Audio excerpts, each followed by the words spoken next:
Hey everyone, welcome back to our channel. Today, we're tackling a super practical topic: how to add Venmo to your Apple Wallet in 2025. Whether you're looking to make payments faster or just streamline your digital wallet, this step-by-step guide will have you set up in no time.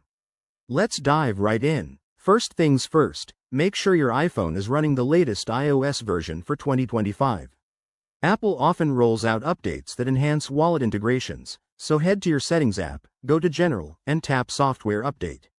If there's a new version, download and install it. This ensures everything works smoothly. Next, open the Venmo app on your iPhone.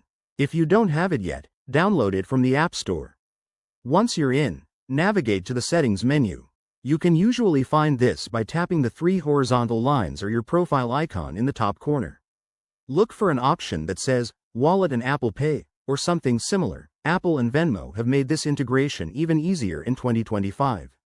Now, tap on that option and select Add to Apple Wallet. You'll be prompted to verify your Venmo account, so enter your PIN or use biometric authentication like Face ID.